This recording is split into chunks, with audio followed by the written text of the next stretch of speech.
There's one more example for you on the board. Let's go through this passage again.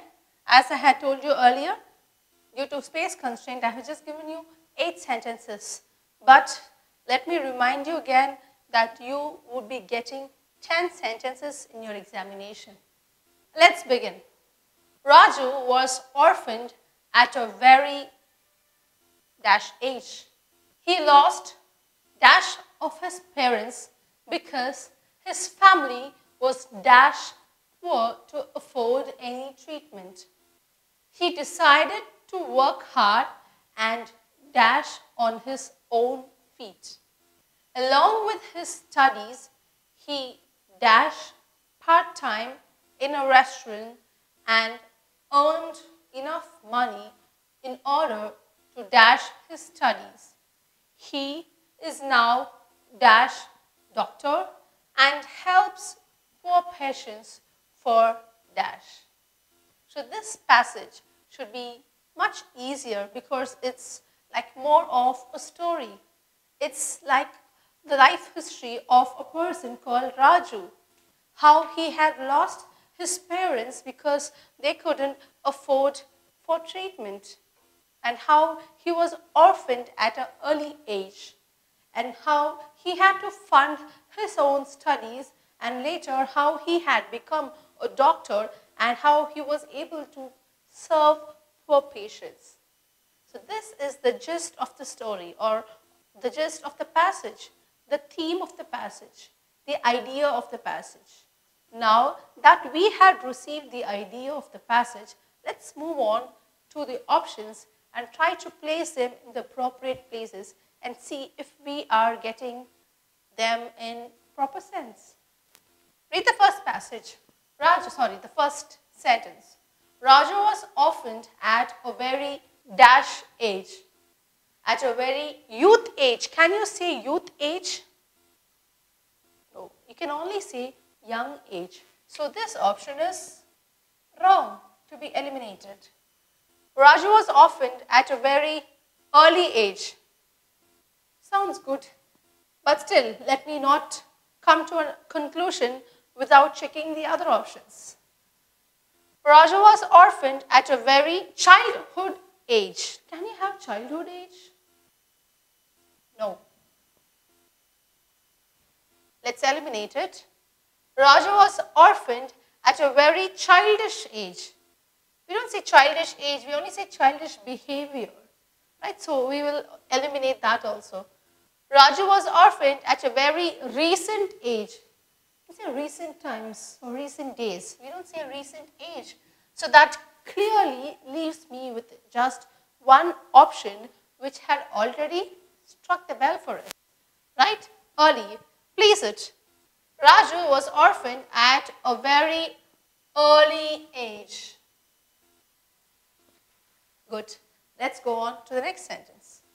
He lost dash of his parents because his family was dash poor to afford any treatment. He lost any of his parents. Can we say any of his parents? No. Let's eliminate. He lost few of his parents. Few of his parents. Can we say few of his parents? That means that he has so many parents and he has lost a few of them. So let's eliminate it. He lost either of his parents because his family was poor. So let's put this in pause. Let's move on to the next one. He lost couple of his parents. Parents themselves are couples, right? So it's not possible. Eliminate this. He lost both of his parents because his family was poor. So either of his parents or both of his parents. He can only become an orphan if he has lost both his father and his mother, right? So we cannot have either. We'll have to eliminate this option and narrow down to this one, right? So place it there. He lost both of his parents because his family was dash poor to afford any treatment. His family was little poor. Can you say little poor? No, you cannot say little poor. So eliminate it. His family was so poor to afford any treatment. Let's put this in pause. His family was too poor to afford any treatment. Let's put this in pause. His family was some poor. Can you be some poor? No. So, eliminate this option. His family was ample poor.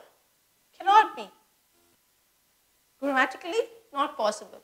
So, it should either be so poor or too poor. So, let's place those words in that sentence and see which one suits the best. His family was so poor to afford any treatment. Because his family was too poor to afford any treatment. Now, you should understand that he has been orphaned and he's lost both the parents, both his father and his mother. Right? What is the reason for that? Because of the poverty, because he's poor. Right? So, now check with this. He lost both of his parents because his family was so poor to afford any treatment or too poor to afford any treatment. Which one would suit better? Yes, too poor. He had lost his parents because they were too poor to afford the costly treatment. Let's move on to the next sentence. He decided to work hard and dash on his own feet. He decided to work hard and balance on his own feet. Is that making sense? No. He decided to work hard and establish on his own feet. Establish what? What is he supposed to establish? That's not given there, right? So let's eliminate it.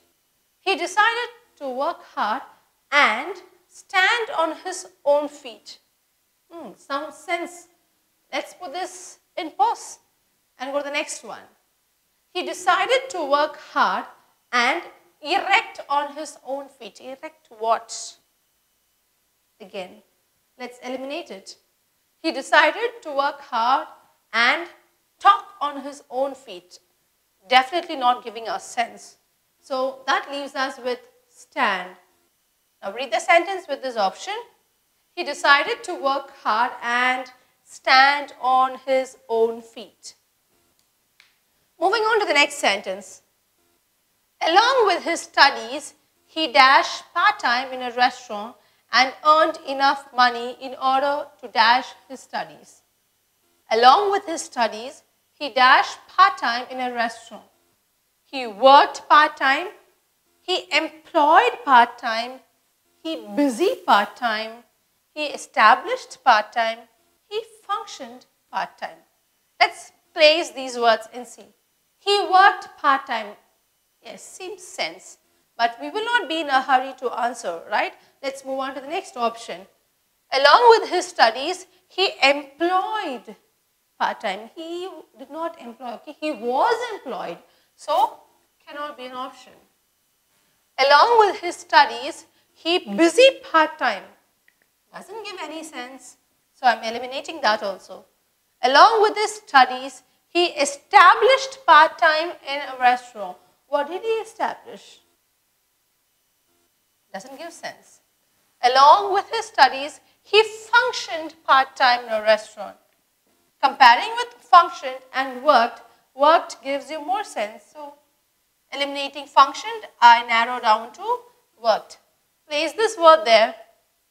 Along with his studies, he worked part-time in a restaurant and earned enough money in order to dash his studies. In order to done his studies?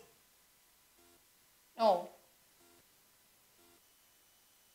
He earned enough money in order to practice his studies. Do you practice your studies? No, you only practice your profession, not your studies. So we'll eliminate that also. Earned enough money in order to follow his studies. You don't follow your studies, you only follow your dream. So eliminate it. Earned enough money in order to pursue your studies. Okay. Looks a bit sensible. Let's move on to the next option also. Earned enough money in order to proceed his studies. Proceed with his studies. It can't be proceed his studies. Grammatically, it's wrong. So that leaves me with just one option. pursue. Place it there and read the entire sentence. Along with his studies, he worked part-time in a restaurant and earned enough money in order to pursue his studies. Gives sense. He is now a dash doctor and helps poor patients for dash. He is now a recognized doctor. Can it be recognized doctor? Or should it be recognized doctor? So this cannot be an option. It has to be recognized doctor. He is now a dash doctor. He is now a no doctor. Can it be no? K-N-O-W, or should it be a known doctor? It should be known. So no is wrong. So I am eliminating this option. He is now a respected doctor. Yes, seems like it gives some sense. So let me put this on hold. Next one. He is now a worth doctor and helps his patients. Do we say worth doctor or worthy doctor? So worth is wrong. Let's eliminate it. He is now a merit doctor and helps poor patients. You need not be a merit doctor to help poor patients, right? So that is also not giving sense. So I am eliminating that, leaving that option. I have this word left, respected. He is now a respected doctor and helps poor patients for dash and helps poor patients for favor. Does that give sense? With respect, see, though it is grammatically correct to have he helps poor patients for favor, but with respect to the passage, we find that this person is a very, has been orphaned at a small age, young age, and he had to strive hard to continue his studies and establish himself. And when he grew up, he has become a respected doctor, and no respected doctor will help poor people for favor, right? So this option is eliminated. He is now a respected doctor and helps poor patients for less. For less money should be fine, or less fee should be fine. Just less is wrong. So I am eliminating that. He is now a respected doctor and helps poor patients for penny. For penny. Okay, let me see. We'll just put a hold to that sentence. I'm coming back to that option. I'm coming back to it later. He is now a respected doctor and helps poor patients for subsidy. Okay, let me put that also on hold because it seems to be a grammatically correct sentence. He is now a respected doctor and helps poor patients for free. So we are left with three options. He helps poor patients for penny, for subsidy, for free. Which one are we going to narrow down with? As I had said earlier with respect to favor, we find that Raju has established himself and he's become a respected doctor and he wants to serve poor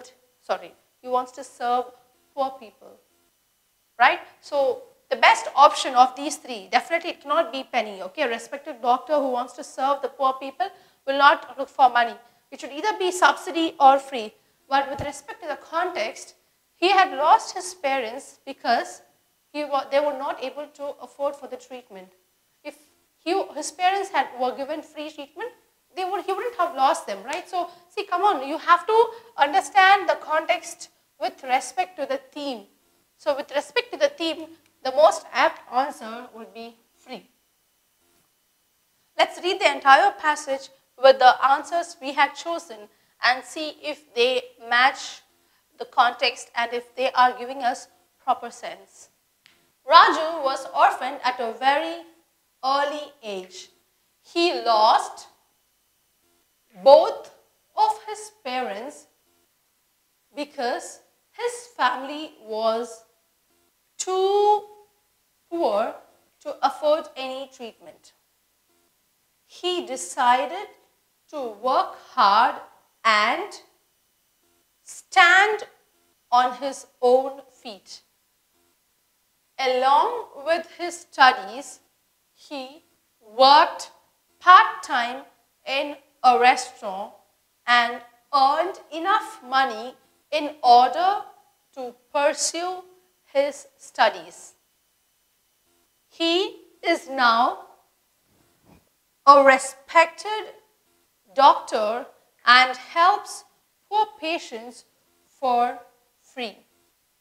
Now that we had seen two examples of Cloze tests, as I had told you earlier, it might be a task, but it is definitely not if you are able to remember all the fundamental ideas that I had shared with you.